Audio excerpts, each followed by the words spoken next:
Alright, all you up all-nighters, you insomniatic TV watchers, gamers, grapplers, and drivers, and especially you Mardi Gras celebrators and streetlight crusaders from all around the world. Welcome to the specially named and critically acclaimed 5:29 in the morning edition of the Fat Tuesday Night Special. I am your insomniatic host from the East Coast, DJ Smokey, and seeing the fact that we're here on this Mardi Gras night to bring you a Tuesday delight like no other, especially during a month of madness, we might as well waste no time and explain to you guys what's going to happen on this very special Mardi Gras Madness edition of the Tuesday Night Special, or the Fat Tuesday Night Special. Because we kick things off with what happened during this week's edition of Monday Night Raw from Buffalo, New York, home of the Glamazon. Yeah, had to point that out.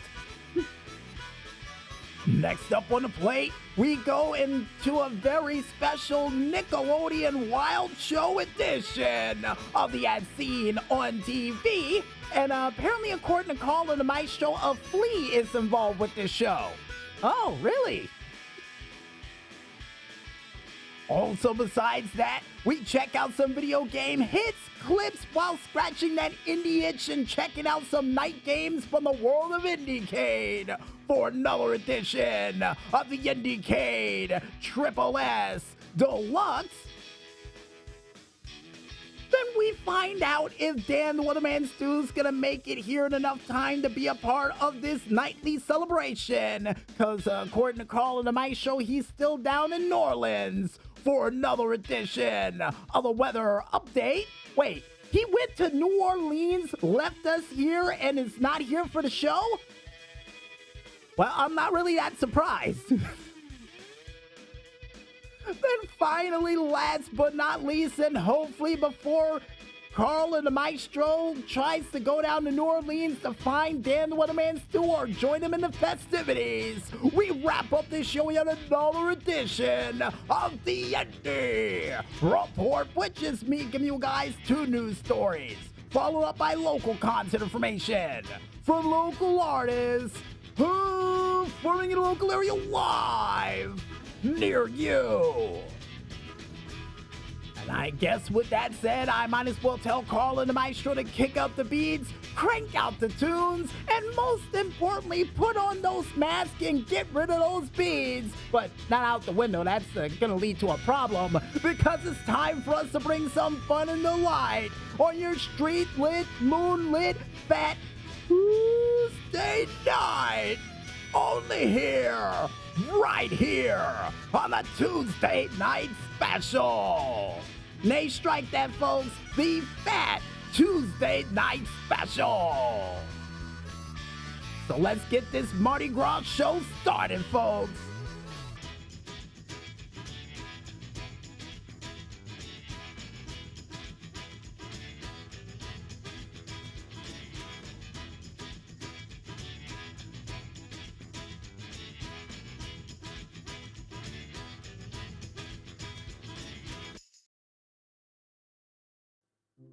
Right, all you streetlight crusaders, and I guess a couple you wrestling fans who are still up for tonight, welcome back to the Fat Tuesday Night Special.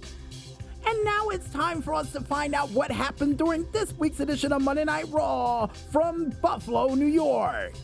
And yes, Carl and the Maestro, I almost said New Orleans, Louisiana, but just in case for you New Orleans fans out there, who that? But yeah, still the home of the Glamazon, Beth Phoenix. You know, get things back on track before Carl and the Maestro and the PR department gives me that look once again.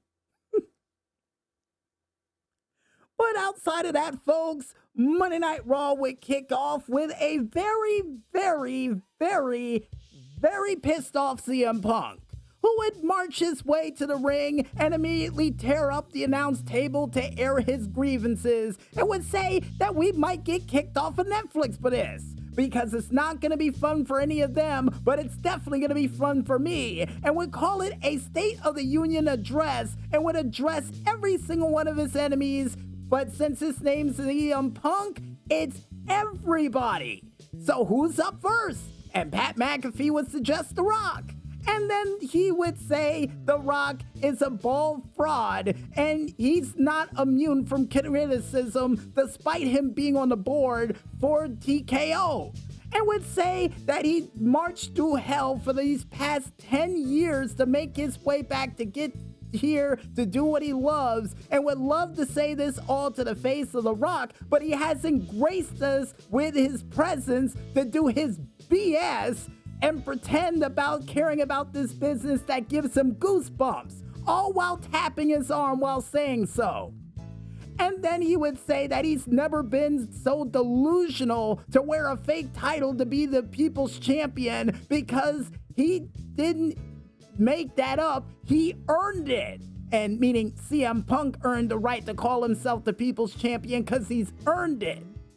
Then would make his way on over to John Cena and would say that he can see through him, and just like everybody else did at the Elimination Chamber, and tried to give him the benefit of a doubt for earning his way into the Elimination Chamber match despite not being in a qualifier. But he said that's gonna be the last time he lets his guard down for that, because he realized that after 20 plus years, he's been selling everybody BS.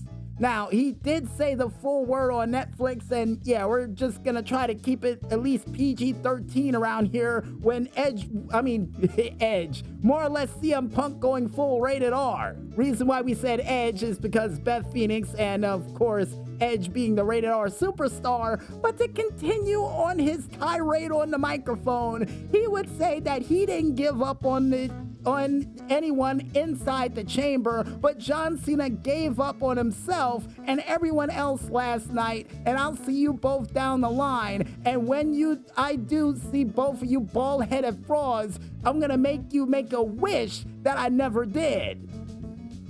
Then finally, going right directly to the man of the hour himself, Seth Rollins, by saying, Becky, you better come get your man before I do, because the next time I see him, I'm gonna put him in a wheelchair. And yeah, after saying that, it was just about to tear into Seth.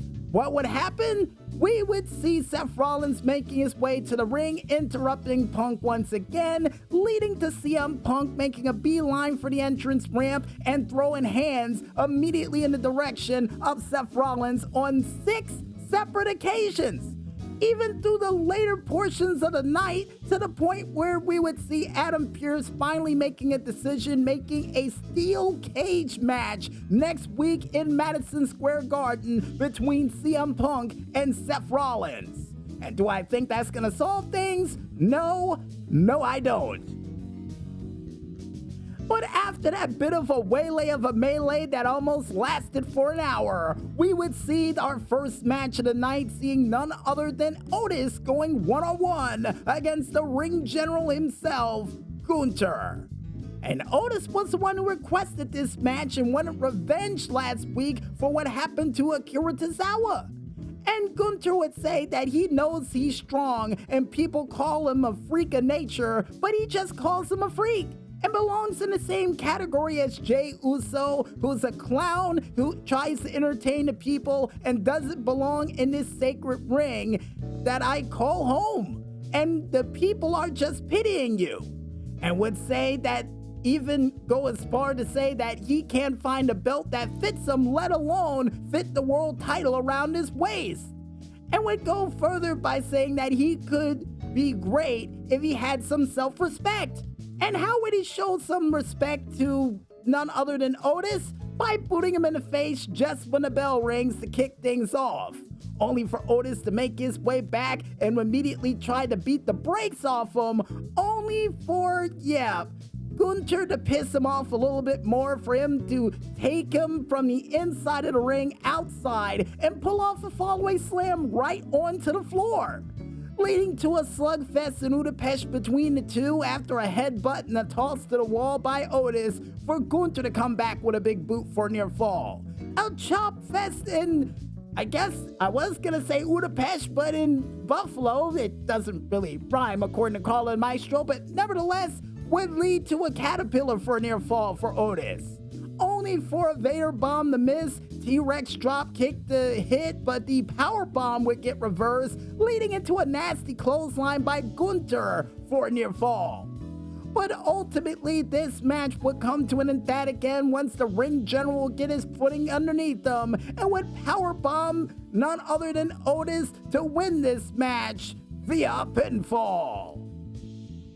But after the match was over, he would try to apply the sleeper on Otis, only for Tozawa to try to get in the ring to break things up, for him to get broken up with not only a powerbomb on top of Otis, but was just about to powerbomb Otis on top of Tozawa. Only for "It's just me, Uce" to make his way out to the ring, Jey Uso, to try to beat the brakes off of the champion, to spear him, and then for Jey to hold on to the gold for the fans to celebrate, and for A-Town Down Under to break that up immediately.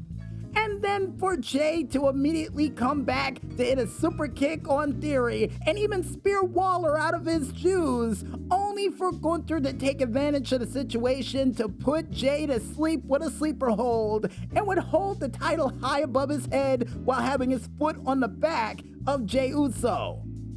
And Jey later on that night would say that, "Oh, you're gonna beat me, give me 10 more weeks of hell? Well, I'll walk through the valley of the shadow of death, and you just awoke in a sleeping beast, because at WrestleMania, I'm gonna win the world title. 4 letters, 1 word. Yeet." And since it's a real word, we might as well say it since he used it. And yeah, Jey Uso obviously pissed off, and A-Town Down Under as well, who would get on the microphone and immediately say that they're gonna make their way to Madison Square Garden and challenge Jey Uso for apparently Austin Theory to growingly be a fan of Jey Uso as the days move forward, as we move forward to our next interview that took place during commercial breaks, which would see Bayley giving a congratulations to Bianca Belair, and she's gonna keep moving forward, and her journey continues until she makes her own way to WrestleMania. While meanwhile backstage, the phenomenal one, AJ Styles, surprised of the actions of John Cena. And so was everybody else they had having reactions of John Cena going heel, but for me, I already said before, these are the actions of a desperate man at the end of his rope. So yeah, obviously that was going to happen. But would then see Karrion Kross appearing over the shoulder of one AJ Styles saying that you should know about people being desperate in their last acts, trying to get as much of an opportunity as they possibly could, only for AJ Styles to say that he's not Cena and people need a reminder of who I am, and would say that he's gonna challenge Logan Paul next week in the Garden. And about his evil ways, God knows about his evil ways. I guess referring to his old theme song that he had back in TNA, and for Karrion Kross to say, that was easy. I guess he took a trip to Staples besides trying to play devil's advocate. But outside of that bit of devil's advocate, folks, we would go into our next match of the night, which would see none other than Ivy Nile going one-on-one against Laya Valkyria for the Women's Intercontinental Championship.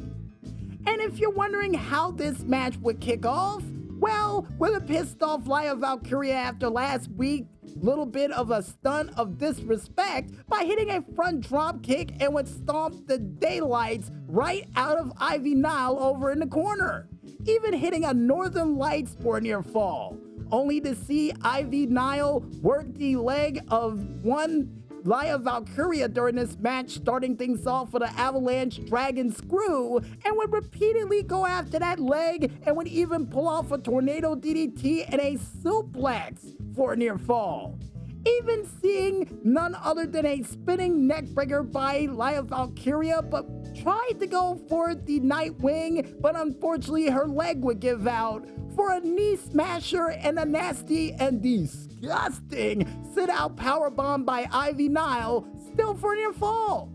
But ultimately, this match would come to an end again once we would see Lia Valkyria pulling off a Randy Orton-esque like backbreaker in the corner and being able to get the leg strength to pull off the nasty version of a Nightwing to put the dreams of Ivy Now bringing gold to the Alphas, or to American Made, to rest via pinfall.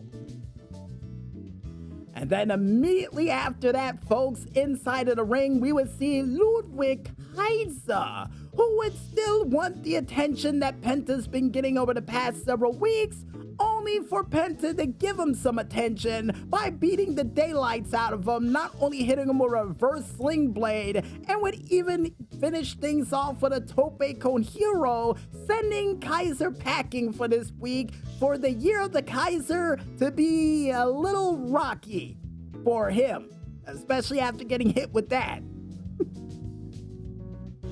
Then next up, folks, we would then immediately see for the tag team championships, the Creed brothers going one-on-one against the War Raiders.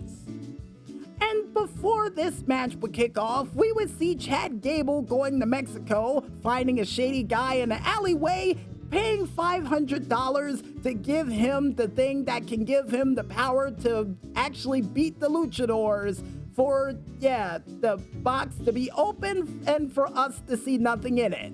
Now, I would go into the whole 7 thing of what's in the box, but no, I don't want to know what's in that box. It could be anything. It might be a luchador mask that makes them fly through the air, for all we know. This might be a My Rise story in the making.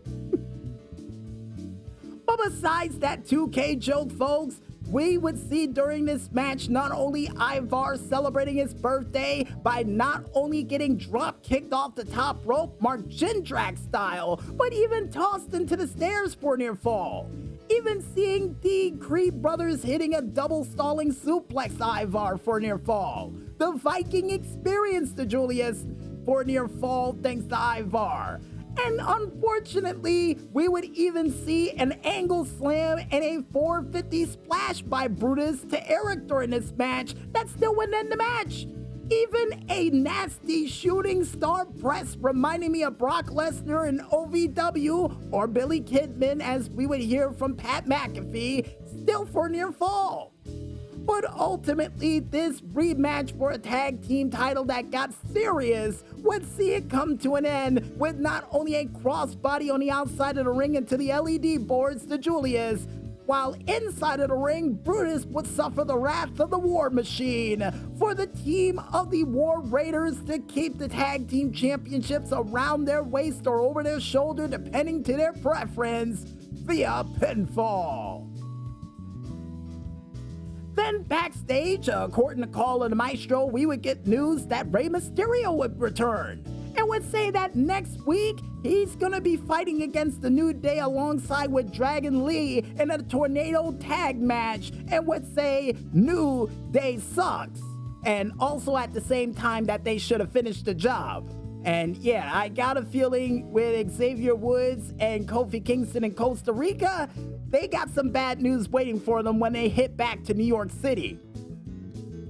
And speaking of people with bad news for other people, and I don't mean Wade Barrett, Carl and the Maestro, we would see Braun Breaker saying that he didn't have a problem with the Judgment Day in the stands, and would also say that it takes courage for Dominic Mysterio to walk around with a dirty Sanchez mustache, and would be a little bit of a thing of courage to see Carlito coming out being the Apple Man during the whole thing. And would try to mention Finn Balor during this, and Finn would come out and would say that the only reason you remain Intercontinental Champion is because we allow you to remain Intercontinental Champion. For Braun Breaker to fire back and say, the only reason I'm staying Intercontinental Champion because I'm a dog, and that's why I'm the champ. For the fans in the said area of Buffalo to bark.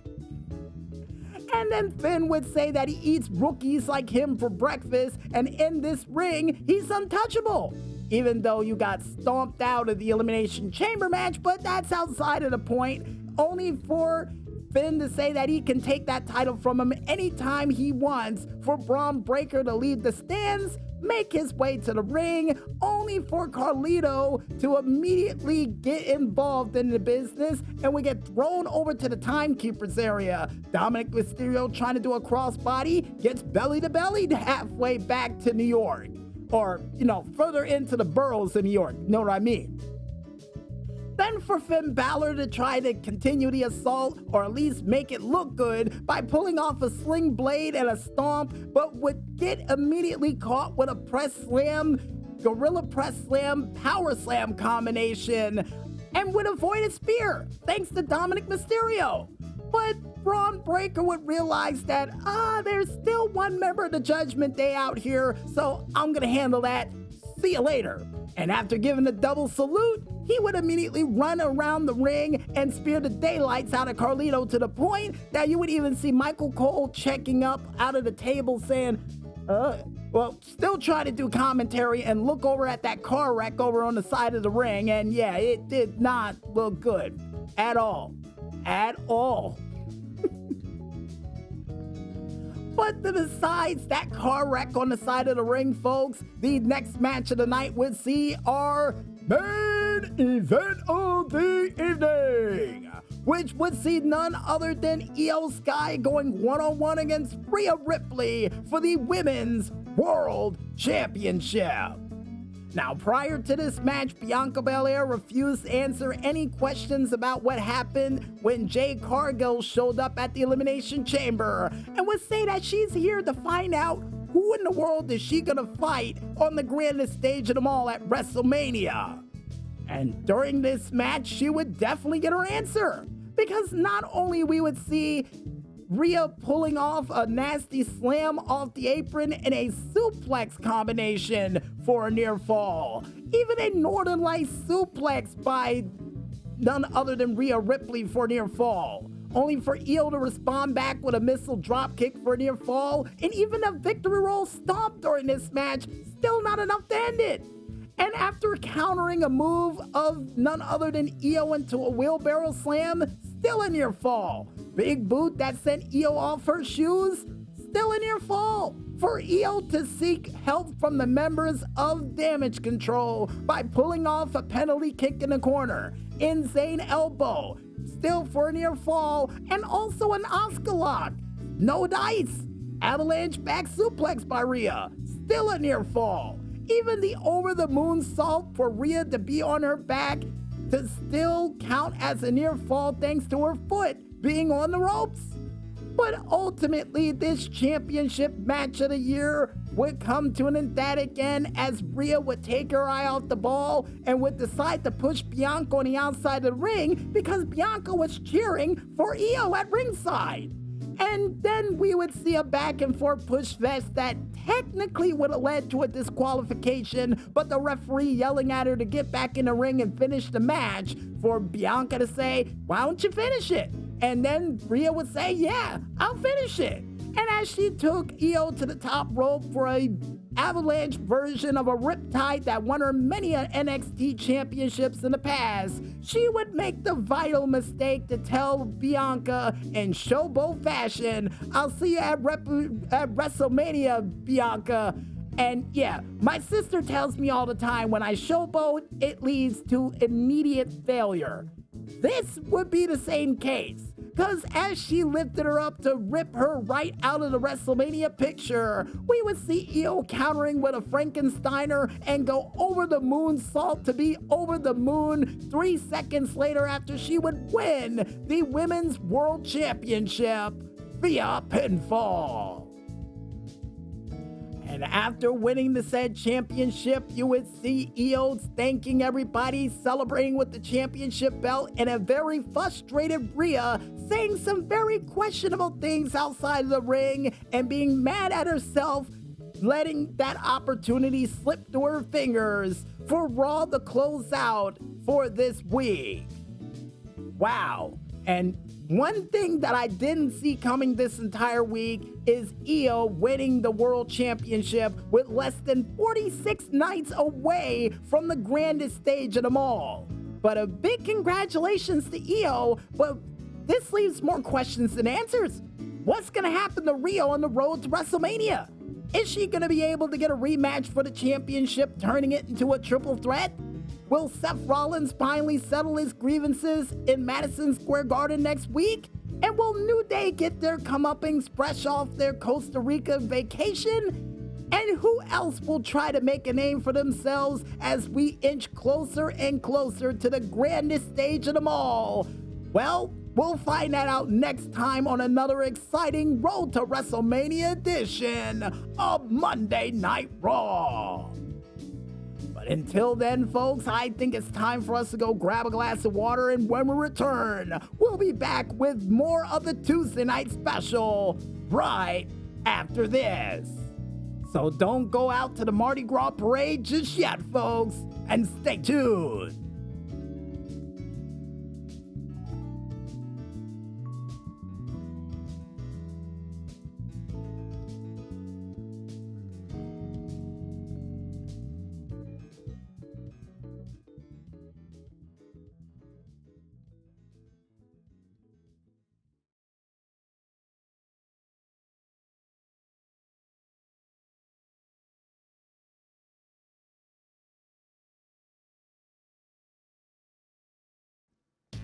Right, all you Insomniatic TV channel surfers out there tonight, welcome back to the Tuesday Night Special. And now it's time for us to go into a very special Nick Madness edition of the As Seen on TV, and the show we have up to kick off this month of madness for Nick Madness would be none other than the classic Nickelodeon show of the Wild Thornberrys. Now, Carl and the Maestro said we got this one on the list already, but I see no records, so here we go. And the meat and potatoes of this show would follow the Thornberrys on their wildlife adventures, but especially of none other than Elijah Thornberry, who would get the ability to speak to animals that would help them on their journeys as they search for wildlife throughout the world. Yeah, best meat and potatoes that we can offer for this. And the reason why in the world we love this show, outside of being big Animal Planet fans back in the day and a show about animals that can talk, not bad. Another thing that we loved about this show, outside of the theme song, would be the people that were a part of it. And boy, oh boy, there was a lot of people that were a part of this one, which would see none other than Lacey Chabert, who would play Eliza Thornberry during this show for 90 episodes, but would also be Amanda Becker in Not Another Teen Movie in 2001, would play Penny Robinson in Lost in Space in 98, Dana, a part of Black Christmas in 2006, and would even play Gretchen Winters, a part of the 2004 version of Mean Girls. Then you have none other than Jodie Crystal, or Chrisley? According to Carl and the Maestro, we were right with the second one, who would play the mother Thornberry of Marianne Thornberry for 90 episodes. What would also be a part of, and get this folks, not only Cafe Society as a maid in 2016, would even be a part of Hulk Hogan's Rock and Roll Wrestling as the Fabulous Moolah for 23 episodes, and would also be Michelle Downing, a part of Desperate Housewives for 2 episodes, and even Helen Halton, a part of Criminal Minds for 1 episode back in 2011. And according to Carl and the Maestro, she would also play Goldava, a part of 6 episodes of Shaman King, and as well as Tumble in The Invincible Fight Girl for 2 episodes. Not bad. Then you would have the man, the myth, the legend himself, Tim Curry, who would play Nigel Thornberry, which, if you couldn't tell, possibly one of my most favorite characters, a part of the Nickelodeon universe, who would play him for 90 episodes, but also would play Dr. Frankenfooter, a part of the 1975 classic film of the Rocky Horror Picture Show, Long John Silver in Muppet Treasure Island, even a part of the movie Congo as Herkimer And I said, according to Carl and the Maestro, Homalaka? Apparently close enough, according to them, but would even play Wadsworth in the '85 film of Clue, as well as playing none other than, apparently according to Carl and the Maestro, Monster Head AD, a part of the Long Drive Home short. Not bad. Next up on the plate, you would have Daniel Harris, who would play Debbie Thornberry for 90 episodes, but would also play none other than Melissa, a part of Don't Tell Mom the Babysitter's Dead in 91, as well as playing Darian Hellenbeck, a part of The Last Boy Scout in 91, that I do believe featured Dennis Rodman in that one. And according to Carl and the Maestro, you may be right. But to get back on track, we would see her as Jamie Lloyd in Halloween 4, The Return of Michael Myers, as well as being a part of the 2009 version of Halloween 2 as Annie Brackett. Then you have none other than Tom Kane, who would play, and according to Carl and the Maestro, who's laughing over in a corner about this, would play Darwin, a part of 90 episodes of the said show of the Wild Thornberrys. But outside of playing that, he would also play none other than Yoda, the narrator, and Admiral, a part of the said Star Wars Clone Wars film in 2008. Even returning to the narrator role, a part of the Star Wars Clone Wars series for 132 episodes, and play Yoda, as well as playing the Dictator, a part of the film of 9 back in 2009. And according to Carl and the Maestro, would also play Dr. Loomis in Halloween H2O 20 years later. I don't know how I feel about that film, and Carl and the Maestro said it had mixed reviews. Of course. Then you have none other than Flea, who would play Darwin, a part of the Wild Thornberrys, with all those crazy noises that Carl and the Maestro was laughing about. But he would also play a Nylanus, a part of The Big Lebowski. Brandon, a part of Boy Erased in 2018. Eddie in the movie Baby Driver in 2017. Even would play Needles, a part of Back to the Future Part 2 back in 1989. And of course would play Aftermath, a part of Transformers Earthspark for 8 episodes. Not bad. Not bad at all. Oh, and did I forget to mention that this guy was the drummer, a part of the Red Hot Chili Peppers? It would be a part of songs like Fight Like a Brave, and I'm pretty sure a part of Me and My Friends. Cool songs. Cool songs. Anyway, next up, folks, we would have none other than Keith Sarabhagya, who would not only during this series play Kip for 8 episodes, but would also play none other than Laserback in Transformers Dark of the Moon, as well as playing Adam Engel, a part of Argo, and even a diplomatic spook in We Were Soldiers, and Stevens, a part of The Dark Knight in 2008. And then next up on the plate, you would have none other than Jonathan Taylor Thomas. Nice! Who would not only play Tyler Tucker for 6 episodes during the said show, but would also play none other than Tom and Huck, or Tom Sawyer and Tom and Huck, and also playing the young Simba in the original Lion King, and also featured in 179 episodes of Home Improvement as Randy Taylor. You know, son of Tim the Toolman Taylor. Arr, arr, arr. But to get back on track, folks, he would even play Pinocchio in the live-action film of The Adventures of Pinocchio in 96. Then you have none other than Christopher Madison, who would not only during this show play Shang-Chi, but would also play none other than Scotty O'Neill in My Best Friend's Wedding. Francis, a part of 148 episodes of Malcolm in the Middle. Even Buddy, a part of Scary Movie 2, and also Bowen in Cutthroat Island in 1995. And Carl and the Maestro said we can mention one more, and we shall mention none other than D. Bradley Baker, who would not only during this show play, and get this folks, a crocodile for 5 episodes, but would also be a part of, and Carla the Maestro said, while they laughed over in the corner, Klaus, a part of 385 episodes of American Dad, Perry the Platypus, a part of 138 episodes of Phineas and Ferb, Sandals, a part of the SpongeBob SquarePants movie, and even Daffy Duck and the Tasmanian Devil, a part of the 96 film of Space Jam.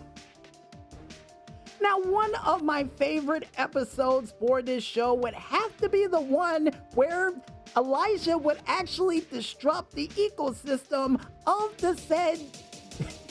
of the animals in this said show by giving a bird a sewing needle to easily catch the maggots that were inside of the tree, or the termites, according to Carla the Maestro, to the point where all the animals who would say, need more food, hungry, need more food, hungry, and for her to ultimately try to restore things before things got worse. And yeah, that could have ended badly, but luckily she was able to save it. And seeing the fact that this show's first episode would originally kick off, and according to Carla the Maestro chiming in since they saw the first episode, which was September 1st of 1998, but unfortunately would come to an end 6 years almost later as of June 11th of 2004, with this show having well over 91 episodes, spanned over 5 seasons with plenty of guest stars featured during it. And seeing the fact that we don't know how to review shows along the lines of TV Guide or any of those other famous TV reviewers you know of out there, we say this. If you guys want to go ahead and watch a show that features a family who travels the world to explore it with animals and make nature documentaries for one girl to have one gift to be closer to the animals than any of them could ever be, all while living out the world journey of being a mobile version of Discovery Channel, then I recommend you go out there, pick up your TV channel remotes, and watch that show. And Carla the Maestro said another good reason to watch it is the fact that it featured a litany list of celebrity guests that was featured during it. According to Carla the Maestro, with a list that they wanted to read of Eartha Kitt, Bill Cobbs, Phil Lamar, even Estelle Harris, George Stanford Brown, David Huddleston, and as well as Jeff Bennett, that was all featured during the show, plus others that we'll read in the near future, according to Carla the Maestro. I bet we will. I bet we will. And with that said, folks, I think it's time for us to head back to the music once again, and when we return, we'll be back with more of that streetlight delight as the Fat Tuesday Night Special rolls on right after this. So don't head out to the jazz club just yet, folks, and stay tuned.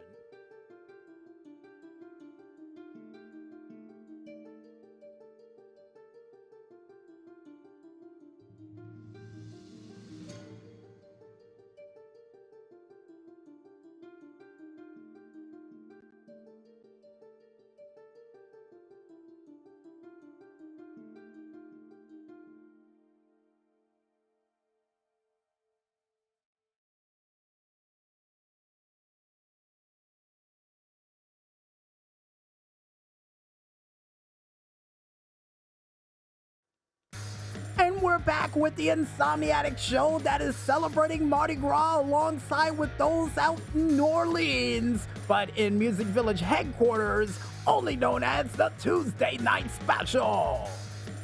And according to Carla the Maestro, in the near future, we will mention yet another show from Classy Chapeau, because I keep forgetting there was 3 of them at the time that year range that was featured a part of Nickelodeon. But we already mentioned Our Real Monsters, so that leaves not many shows left on the list to mention. So what, next week is As Told by Ginger? Apparently, according to Carla the Maestro, close but no cigar. But you'll find out by next week. Huh. Hey, well, since when did you decide to pick the shows for Nick Madness? And since they've been longtime fans of Nickelodeon. Alright? But besides them getting a chance to pick cool shows from a Nickelodeon catalog like no other, I think it's time for us to check out a catalog of those video game hits, clips, as well as games from that indie itch to scratch at home from the world of IndieCade for another edition of the IndieCade Triple S Deluxe. And we kick things off with the art wall. And the art wall picture that we have up for this week comes from the developers, and Carl and the Maestro laughing over in the corner because it comes from Meaning Machine with their said game of Dead Meat. I can see where the laughter's coming from, and no, folks at home, it has nothing to do with James A. Janice, or it might, because the artwork we were given for this week would show Lucia talking about the things that she was trying to solve for some form of crime, only for the machine to prove that she was fearful of what she said. And they would try to look at her file, and for things to get a little bit weird with her having some form of vocal machine around her neck and the head vice thing that reminds me of something from, I do believe, the movie A Total Recall. Yeah, that's what it reminds me of, and also with the brain in the jar, definitely reminds me of Total Recall with a little hint of Science Court. Yeah. And here's hoping in the near future for this set game, if you get strapped to that machine, it doesn't lead to you getting zapped or your memory erased. And according to Carl and the Maestro, it might end up leaving your head in that jar. Ugh. Well, don't strap me into that thing. I don't like the looks of it. But besides not liking the looks of a crazy machine made by Dr. Phibes, the next thing we head into, folks, is the sound wall. And the sound we have up for this week comes from none other than the composer Nullward with their said sound of SPORTS, Beardy, from the video game of Knuckle Sandwich from the developers Andrew Brophy. Now, when I close my eyes while listening into this sound, it automatically reminds me of the show that Dan the Weatherman Stu hosted called Disco Tech, where he would explore different disco technology items that'll help you get your groove on at a moment's notice. And if you're wondering, it was a 70s late-night infomercial show where he would spend most of the time dancing than selling the products. Hence the reason why it got canceled. But at the same time, it got him an invite to the Soul Train. So, hey, I think it worked out. But besides Dan the Weatherman Stu stumbling on luck, folks, we now make our way on over to the Screenshot Saturday Showcase. And the Screenshot Saturday Showcase we have up for this week comes from the developers of Floatland with their said game of Screensavers VR. And the said screenshot we were given for this week brings me back to elementary school, because it shows the flying toasters flying through the sky with pieces of bread over in the corner, and I do believe the picture of the sun in the far off distance as well too. Ah yes, reminding me of the old Windows 95 screensavers. And the flying toast and the cool flying toast song that I forgot after all these years, but Carl and the Maestro said one day we will look up the lyrics for you to sing on the air. Really? Okay, I will. Now here's hoping in the near future that you can interact with the flying toast machines. And Carl and the Maestro said with the heat that's on those things, you might burn your hand. But it's a VR universe, there's no way it can hurt you, can it? Can it? Apparently, according to Carl and the Maestro, they don't know that information, so just move on. And move on we shall, folks, with the final 5 games featured, a part of the night games for the IndieCade Festival of Games this past year. And the first game we have up comes from Scallywag Studios with their said game of Back Off Me Booty. Next game after that comes from the developers Team OK with their set game of Chambara. From the developers Nicholas Frontungo with their set game of Higher Than the Stars. Then you have from the developers Strange Outfit with their set game of 100 League. And the final night games for the Night Games Festival for this year for the Festival of Games comes from none other than Mr. and Mischief. Nice name, by the way, with their set game of the Apple Avenue Detective Agency. And with that said, folks, we now make our way on over to a couple of those indie games from the itch page to scratch that indie itch you've got tonight. And the first game we have up comes from Voltron with their set game of Bequest. Joy with their set game of Kitty's Lost Gem. Looks like a happy cat. Jingwei Mu with their set game of Panda Ball Machine. C. Brown Dev with their set game of the Lens Flip. Hanga Mankin Studios with their set game of Mori Mihini. And finally, last but not least, from the Orb Weaver Games with their set game of Blind Spot. And if you guys want to go ahead and check out any other cool games that'll help you scratch that indie itch you've got tonight, then you can go ahead and head on over to the itch.io page of one man only known as itch.io under the games section to check out all those cool games for yourselves. And trust me, you'll be there for a while because there's a million of them. There really is. And if you also want to go ahead and check out any other cool games that was featured a part of the Art Wall, Sound Wall, Screenshot Saturday Showcase, or the night display for this week and year, or even have your games featured over there as well, then you can head on over to the IndieCade.tumblr page of one man only known as IndieCade.tumblr.com, or head on over to their Facebook page known as IndieCade, or even their Twitter, Flickr, Instagram, YouTube, Discord, Soundcloud, Twitch, or even their website that are all named the same but just as critically acclaimed, only known as, you guessed it folks, IndieCade. I guess with that said, folks, I think it's time for us to head back into that music and continue to listen into these diamonds in the rough as we try to turn your Fat Tuesday night into a Friday night. Only here, right here, on the Fat Tuesday Night Special. So don't go watching reruns of Seinfeld just yet, folks, and stay tuned.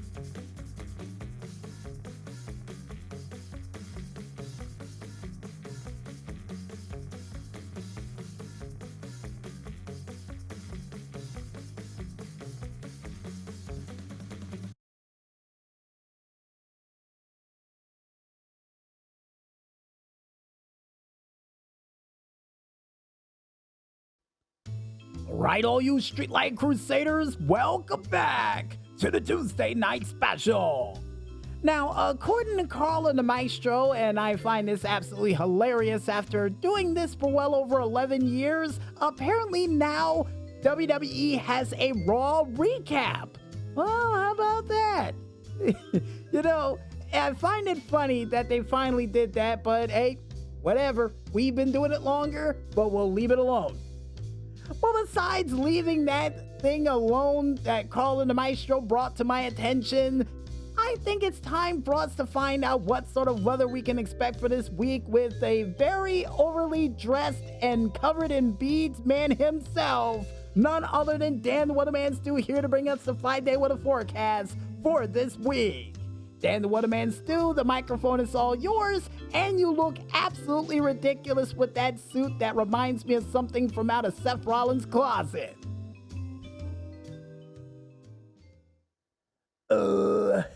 Hey, ladies and gentlemen, boys and girls from around the world, it's your boy from Chicago, Illinois, Dan the Weatherman Stu, here to make it a 5-day weather forecast for this week.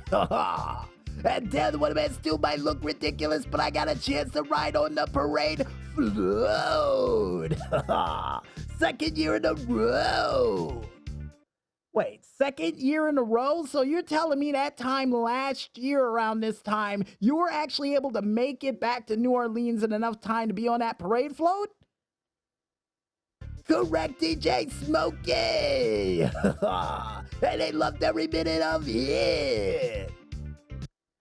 Oh, well, that's nice. That's nice. And wait a minute. Who are you? Oh, whoa, whoa, whoa. Who are you? You're being very rude right now. You know, I'm Vinny. That's Bonnie. And, well, that guy over there, he don't speak unless he likes to speak. So, hey, disco dancer, come here. Come here. What happened with the ad? Damn, what a man still forgot to tell DJ Smokey. So I'll fix it later. No later fixing. You fix it now.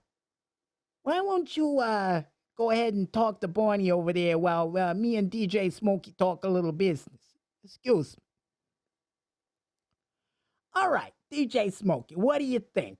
You like the mic? You like the board? What do you think? It look good. It looks good. I like it. But where did you get a calendar that size? I'm so glad you asked, DJ Smokey. I got a cousin over in Newark who was able to hook me up with this.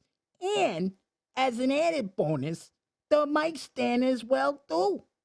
But we would have gave you a brand new suit, but a certain disco dancer whose leg's about to get broke decided to not tell me that you were going to be for the Indy Awards. That wasn't on him. Actually, no, yeah, that was on him. Who am I kidding? So, you know what? I'll mention it during the next big show we've got, which by next week we are going to have a milestone show. I'll mention the, said suits that your associate over there has. Does he have a name? Oh, him? He's Vincent. We don't talk to him because he makes people look sharp, whether it's with a suit or a blade. You can ask the disco dancer.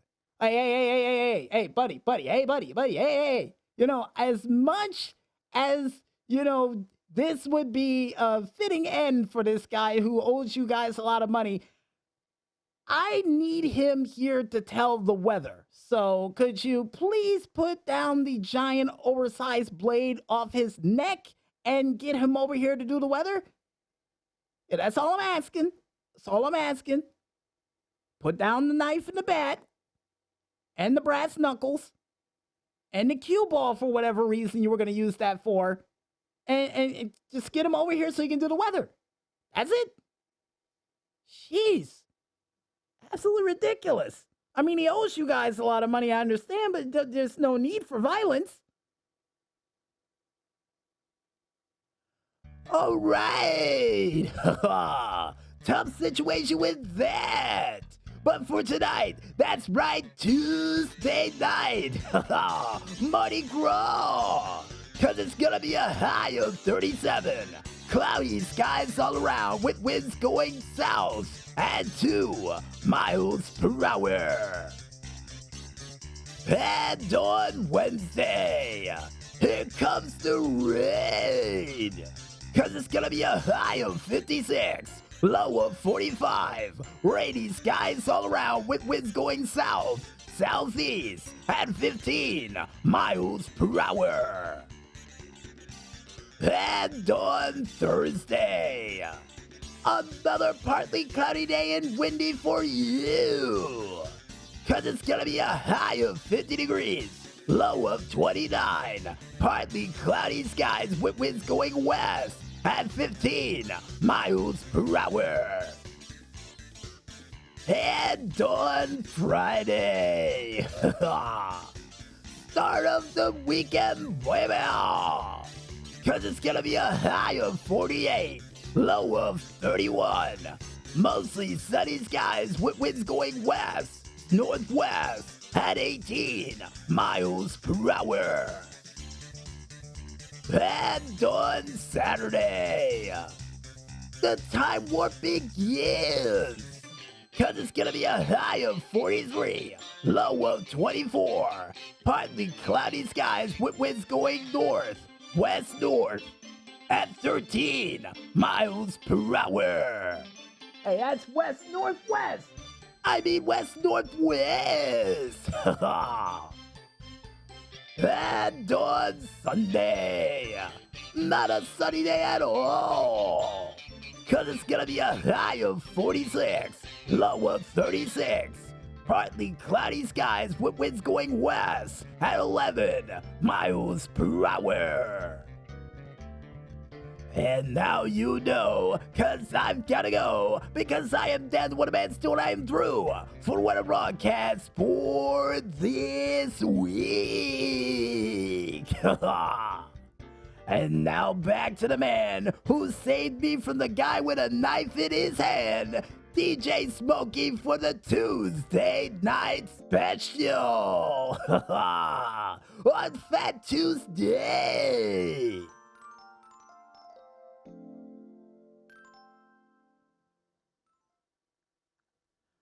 Well, Dan the Wonderman Stu, I told you next week those guys were going to show up and... Whoa. Done with the warnings. Bring the disco dancer over here. Nah. Well, boss, are you sure? Yeah, bring him over. Come here. Next time I give you an order, you follow it to a T, right? Oh, yes, I will. Wait, where's my music? Dan the Weatherman Stu, I think you should be worried about the guy with the giant serrated blade in his hand threatening you. I mean, talking to you very politely with a gentle conversation with no weapons whatsoever in the studio. Yeah, I think I covered my bases. Yeah, but continue. Thank you. Have my money by the end of the month. Or we can find you a nice sharp suit for your own personal deep underground adventure. Know what I mean? I don't know what this guy means. Dan the Weatherman Stu, he's telling you that you may be attending your own funeral if you don't pay him the money by the end of the month.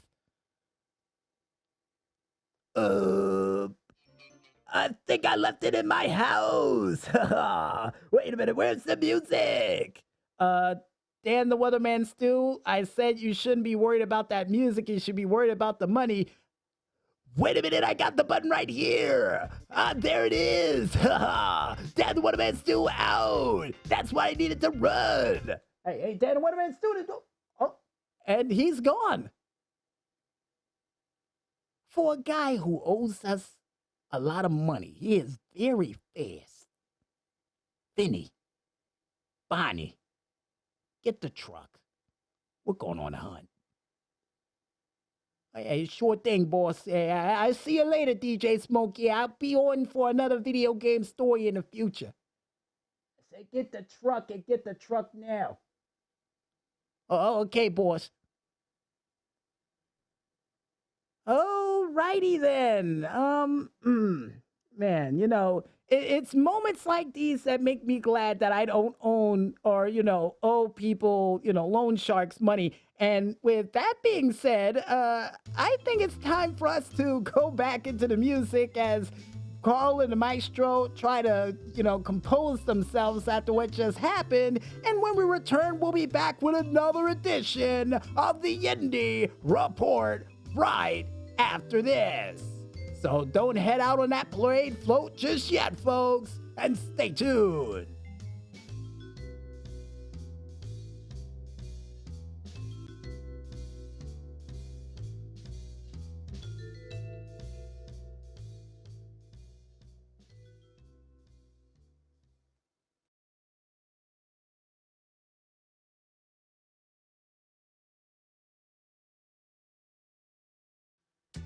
Right, all you Streetlight Crusaders and Mardi Gras celebrators alike out there tonight, welcome back to the Fat Tuesday Night Special. And if you're wondering out there at home, Dan the Weatherman Stu was able to make it to the airport and fly directly back to New Orleans. And at the same time, so did Vince, Barney, and the other guy, Vinny, all following him down to New Orleans to get their money. because they're wondering how in the world he was able to pay for that suit and not be able to pay them. So yeah, I worry for the safety of Dan the Weatherman still, and at the same time, worry about my own safety first and foremost. And according to Carl and Mike's show, they were the friendliest people they ever met. Yeah, they really were. Wore good suits too, and had one of the longest blades we've seen to date since Predator. So yeah, don't want to be on the business end of that, or the thing that we didn't see at all, did we, Carl and the Maestro? And the PR department said, nope, I didn't see it either. Yeah, I don't know what I'm talking about. But besides that bit of business, folks, that I got a feeling that may turn deadly for someone, and I'm not naming names, I think it's time for us to go into one of my favorite parts of the show. That's right, ladies and gentlemen, none other than the Indy Report, which is me giving you guys 2 news stories followed up by local concert information from local artists performing in a local area live near you. And in our first news story, and in very heartbreaking news from the world of television, George Lowe, the longtime voice of the host of the most of Space Ghost Coast to Coast, unfortunately died this week at the age of 67 years old. And this one hits close to home because one of my many inspirations for the Tuesday Night Special and wanting to be a late night host came from not only Conan O'Brien, but also from Space Ghost himself, or George Lowe. And yeah, for those who didn't know, outside of being a part of the show of Space Ghost Coast to Coast, he would also be a part of Aqua Team Hunger Force, a narrator, a part of Cartoon Network Punch Time Explosion. Wish he was a character for that, but apparently not. But would also be a part of Robot Chicken, Squidbillies, and other cool animated projects throughout the years, and would even be a part of Jellystone as his final role as Space Ghost Coast to Coast as well too, or Space Ghost. And with that, folks, yeah, I'm really heartbroken about this because I always wanted to meet the guy but never truly had the chance to do so. But I always have all of these said shows he would be able to do a part of the internet that would upload them, including the person who has the entire collection of Hanna-Barbera cartoons at the tip of their fingers so I can go back and watch all of the classic work that George Lowe was able to bring to the table.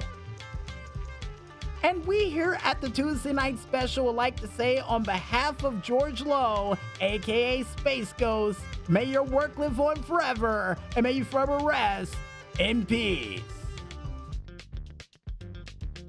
And in other news, and more or less news from video game developers, because it looks like after almost 20 years of being offline, none other than Acclaim would make its way back to the world of games.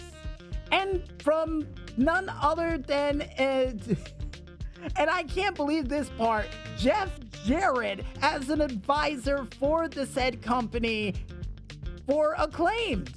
And Jeff Jarrett would say the following, and I still can't believe this. Jeff Jarrett, a part of it, would say, from my early involvement with the publishers hit 16-bit WWF titles to experiencing helping the shape of the TNA wrestling series, which spawned the first video game wrestler to become a full-time roster member in the Squared Circle, I've seen firsthand the type of impact great games can have on players and fans. Resurrecting Acclaim is an opportunity to impart the same degree and passion and love to a new generation, and I'm excited to be involved. And yeah, the fact that not only Acclaim brought Space Jam, several WWF games, and even was able to bring the TNA game to life, I see it's in good hands. And I can't wait to see what first game Acclaim brings to the world of games in the near future. And hopefully it's another Tony Hawk game. And Carla the Maestro said you might be surprised on that one, but we'll tell you later. And I guess with that said, folks, if you guys want to go ahead and check out what sort of cool things are coming down the tubes from the World of Acclaim, now brought back to life, then you can go ahead and head on over to the said website, only known as VideoGameChronicles.com, to check it out for yourselves. Or head on over to the Twitter page of one man only known as Jeff Jarrett to check it out over there too. Hopefully he posts plenty of news for games. And with that said, folks, we now go into the concert information for this week, where we kick things off with Wednesday, March 5th, aka Ash Wednesday.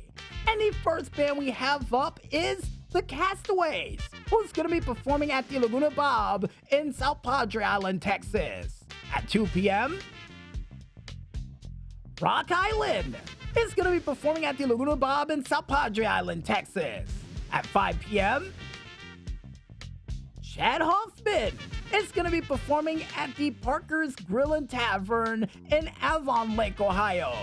At 5:30 p.m., Todd Allen Hendreen is going to be performing at the Todd Hendreen Theater in Panama City Beach, Florida. At 6:30 p.m., and according to Carla the Maestro, you're off by an hour. Oh yeah, I forgot. Daylight savings time ain't yet, so it's 5:30 p.m. Thanks. Anyway, next bands we've got up is Bone the Mac, Bank Boy Money, and Great Dag, as well as Operation 1009 and 4 other bands yet to be announced, who's all going to be performing at the NCOM Cyber Hall in Norman, Oklahoma. At 6 p.m., Trevor Finley is going to be performing at the Bootleggers Inn in Nashville, Tennessee. At 6 p.m., Rochelle Koba is going to be performing at the Little Bar Restaurant in Goodland, Florida. At 6:30 p.m., Jamie Entensa is going to be performing at the Red Brick Tavern in Conroe, Texas. At 7 p.m., Aka Ulrich is going to be performing at the Songbird Music Hope in Washington, D.C. At 8 p.m., and to finally wrap things up for Wednesday night, you can see Karen Casey, who's going to be performing at the Burren in Somerville, Massachusetts, at 8 p.m. And on Thursday, March 6th, you can see these following bands performing in a local area near you live. The C4 Band is going to be performing at the Bobby's Idle Hour Tavern in Nashville, Tennessee. At 12:30 p.m., Fresh Breath is going to be performing at the Laguna Bob in South Padre Island, Texas. At 5 p.m., Swallow the Sun, Hariki for the Sky, Ghost Bath, and the Snakes of Russia is all going to be performing at the Brick by Brick in San Diego, California. At 5:30 p.m., Southern Disposition is going to be performing at the Red Brick Tavern in Conroe, Texas. At 7 p.m., The Langers Ball is going to be performing at the Fibbers McGee's Irish Restaurant and Pub in Chandler, Arizona. At 7:30 p.m., Jen Rudd with the Generator Trio, nice band name, is going to be performing at the Perry Silver Dollar in Fairfax, California. At 8 p.m., SunTrust is going to be performing at the Real Art in Tacoma, Washington. At 8 p.m., Solid Riff is going to be performing at the Laguna Bob in South Padre Island, Texas. At 8 p.m., Matt from Boston, nice band name, is going to be performing at the Aviator Tap House in Funkwave Arena, North Carolina. At 8 p.m., and to finally wrap things up for Thursday night, you can see Lena Prima, who's going to be performing at the Carousel Bar and Lounge and Hotel Monologue in New Orleans, Louisiana at 9 p.m. And on Tuesday for next week, which is the 11th of March, you can see these following bands performing in a local area live near you. The Castaways is going to be performing at the Laguna Bob in South Padre Island, Texas at 3 p.m. MC Square Root with Richard Haskins, Panic Rooms, and Slightly Disrespectful is all going to be performing at the NCOM Cyber Hall in Norman, Oklahoma at 6 p.m. The Whites is going to be performing at the Laguna Bob in South Padre Island, Texas at 6:30 p.m. Hungry Town is going to be performing at the Bitter End in New York, New York at 7 p.m. Nate Nielsen Acoustic is going to be performing at the Red Brick Tavern in Conroe, Texas at 7 p.m. Marty C. Moore is going to be performing at the Froggies in Virginia Beach, Virginia at 7 p.m. Karen Casey is going to be performing at the Dogwood Center for the Performing Arts in Fremont, Michigan at 8 p.m. And to finally wrap things up for Tuesday for next week and all the bands we're going to mention for this week to kick off this month of madness, you can see Patrice Pike, who's going to be performing at the Sexton Pub in Austin, Texas at 10 p.m. If you guys want to go ahead and check out the complete list of bands that we couldn't list during this very broadcast, and trust me folks, there were a lot of them, you can head on over to ReverbNation.com to check out the complete list of bands that we couldn't list during this very broadcast. And while you're over there, folks, check out a couple of their cool tunes. Trust me, worth the listen. Like we say at the end of all these skits, go out there, support your local artists, and see these guys perform live. And trust me, they'll love you for it. I guess with that said, I think it's time for us to head back to that music one more time. And when we return, we'll be back with the final segment for the Fat Tuesday Night Special for this week, right after this. So don't head off on the parade float just yet, folks, and stay tuned.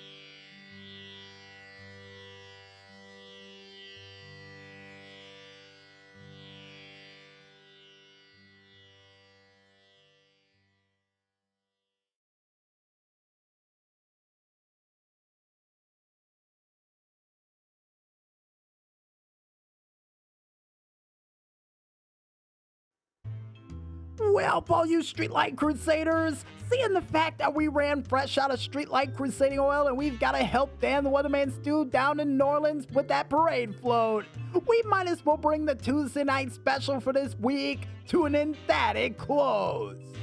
But don't worry, if you miss any of this Mardi Gras fun we were able to provide you for this week, we got you covered. Because you can catch this show again one more time, all the time, on our SoundCloud, Facebook, Instagram, and Tumblr pages still all named the same, only known as Music Village Radio under the hashtag Tuesday Night Special 529. And apparently, according to Colin and my show, that's how much it's going to cost for an express trip to New Orleans, $529. I think that guy said he'll cover the bill, but we'll worry about that later. Because if you guys want to figure out what the crazy and zany things we still got prepared for this month of madness, like an expensive flight we're going to try to take to get Dan the Weatherman Stu out of trouble yet again, then you can go ahead and check it out on our YouTube, Twitter, and Discord pages, still all named the same, only known as the Double Agent 0012. Before we head out for the night, we would like to thank, as always, You the Streetlight Crusaders out there for listening in to a very special Tuesday Night Delight Edition, or the Fat Tuesday Night Month Starting Madness Edition of the Tuesday Night Special. And if you guys and gals out there like what you heard, go out there and spread the word. You know what? Like Space Ghost taking out a fire ant during an interview with Conan O'Brien during Space Ghost Coast to Coast. Yeah, you know the PR department knows where I'm going with this one, and they're giving me the thumbs up while dressed up as Space Ghost, which just about brought a tear to my eye, because that's a cool outfit you're wearing for the night. Thanks. And we would also like to thank you, the independent artists out there, for doing that musical goodness like you always do. And keep up the great work, guys. And here's hoping you can do a cover of the classic intro theme from Space Ghost Coast to Coast. And why? Because we believe in you guys. That's why. That's why. And finally, last but certainly not least, we would like to thank you, the independent gamers out there, for coming out with all those sweet, sweet video game hits and clips we had a chance to mention during this week's show. And like always, guys, keep them coming, and here's hoping you get some more games coming for next week's show, because we're gonna need them. And also, you never know what show might be coming around the corner next. Hint, hint, hint, hint. And I guess with that said, folks, you guys out there, now we go out. I'm DJ Smokey on behalf of Carl and the Maestro, and for you up-all-nighters, late-night drivers, insomniatic TV watchers, gamers, grapplers, and especially you Streetlight Crusaders, raging Cajuns, and those out there celebrating Mardi Gras all around the world, saying, take that, stupid fire ant, bite me again in the afterlife. But most importantly, when there's smoke, there's fire. And we'll see you guys next week for a very special pre-Irish celebration edition of the Tuesday Night Special. And also post-daylight savings time edition of the show, too. But until then, go get some sleep.